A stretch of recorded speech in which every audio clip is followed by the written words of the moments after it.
NEET কেলেঙ্কারি ও বেকার সমস্যা ছাড়াও নিত্য প্রয়োজনীয় জিনিসপত্রের দাম বৃদ্ধি এবং বিদ্যুৎ বিলের অস্বাভাবিক মূল্য বৃদ্ধির প্রতিবাদ সহ একাধিক দাবিতে কেন্দ্রীয় রাজ্য সরকারের বিরুদ্ধে দিনহাটায় মিছিল করল যুব কংগ্রেস। যুব সংগঠনের পক্ষ থেকে শহরের গোস্তানি রোড বাসস্ট্যান্ড এলাকা থেকে মিছিল বের হয়ে শহর পরিক্রমার পর শেষ হয় পাঁচ মাথার মোড়ে।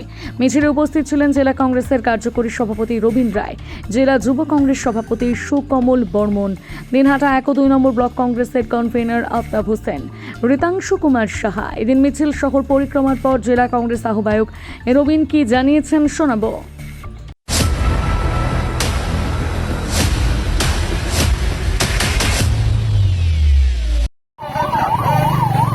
আজকে আমরা রাজ্য সরকার এবং কেন্দ্রীয় সরকারের বিভিন্ন দুর্নীতি এবং বৈষম্যের বিরুদ্ধে বিভিন্ন দাবি দাওয়া নিয়ে আজকে আমরা দিনহাটার রাজপথে নেমেছি। প্রধান দাবি হচ্ছে আমাদের দ্রব্যমূল্যের অস্বাভাবিক মূল্য বৃদ্ধি। যে দ্রব্যমূল্য অস্বাভাবিক বৃদ্ধির জন্য সাধারণ মানুষ আজকে হয়রান হয়ে গেছে, তারা ক্ষমতা নেই নিত্য প্রয়োজনীয় জিনিসপত্র কেনাকাটা করার মতো। কাঁচা সবজির থেকে শুরু করে সর্বক্ষেত্রে আজকে যে হারে দ্রব্যমূল্যের দাম বৃদ্ধি পেয়েছে, বিশেষ করে গরিব মানুষ যারা দিন আনে দিন খায়, শ্রমিকরা, সাধারণ মানুষ, মধ্যবিত্ত মানুষ আজকে তারা বিপদগ্রস্ত হয়ে পড়েছে। পাশাপাশি আজকে রাজ্যে বলেন কোনো কর্মসংস্থানের ব্যবস্থা নেই। আজকে রাজ্যের বেকার যুবক ভাইরা, শিক্ষিত বেকাররা আজকে পাস করে বেরিয়ে আসার পরে কোনো চাকরি বাকরি পাচ্ছেন না।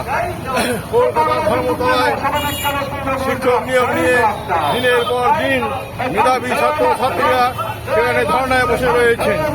আর পশ্চিমবঙ্গের সরকার সেদিকে ভ্রুক্ষেপ না করে দলবাজি করে চলছে এবং কেন্দ্রীয় বাজেট যেটা হয়ে গেল তাতে আমরা লক্ষ্য করলাম এবং আমরা আশ্চর্য হয়ে গেলাম যে বাংলা তো দূর, আমাদের উত্তরবঙ্গের ক্ষেত্রে কোন রকম প্রতিশ্রুতি বিন্দুমাত্র নেই। উত্তরবঙ্গকে বঞ্চিত করা হয়েছে।